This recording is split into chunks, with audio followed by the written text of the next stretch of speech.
девчонка, ребенок, 15 минут как скорую вызвали. Вот смотрите, мучаются, нету скорой, 15 минут ровно засекнут время. Что за беспредел? Куәгерлердің айтуынша, қымбат көлік тізгіндеген полицей жол ережесін өрескел бұзған. Ол жылдамдықты шамадан тыс асырғанымен қоймай, қарсы бағытпен қозғалыпты. Тіпті бағдаршамның қызыл түсіне тоқтауға әрекет жасамаған, сөйтіп жолдан өтіп жатқан бүтінде бір отбасын соғып кеткен. Соққының салдарынан отағасы шамамен 20 метр жерге ұшып түсіпті. Өкінішке орай оны аман алып қалу мүмкін болмаған. Күйеуі, әйелі үшеуі өтіп баратқан. Сол кезде қызыл жанды, бірақ ол мен ары қарай жүгіріп өте салайын деді.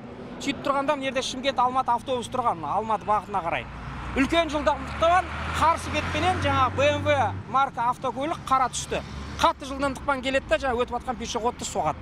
Біреуі ары қарай ұшып кетеді, әйелі бері қарай ұшып кетеді, кішкентай бала велосипедімен тоже ұшып кетеді ары қарай.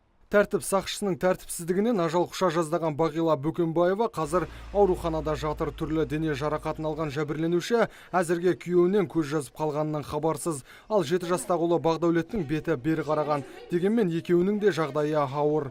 Қайғыдан қан жұтқан отбасының туыстары болса, полиция мен аурухананың табалдырығын тоздырып әлек. Өйткені ішкі істер органының лауазымды қызметкері жазадан оңай құтылып кете ме деп қорқады. Кешірімді әзір мен қызым екі аяғына тік тұрмай ешқандай кешірім бермеймін.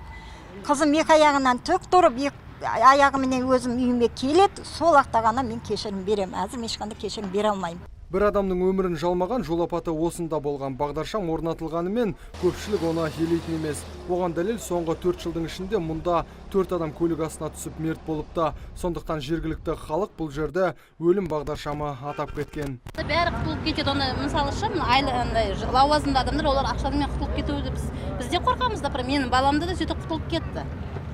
Менің баламды да сөйтіп қақып кетті, сөйтіп құтылып кеткен адамдар бар. Вообще келген жоқ. Оңтүстік Қазақстан облыстық ішкі істер департаменті жол көлік оқиғасын жасаған полиция қызметкері екенін растады. Қазір осы іске қатысты тергеу жұмыстары жүргізіліп жатыр. Ал күдікті уақытша ұстау изоляторына тоғытылды. Нұрсұлтан Тұрысбеков, Антон Семенов, Шакир Умаров, ТВК телеарнасының жаңалықтар қызметі.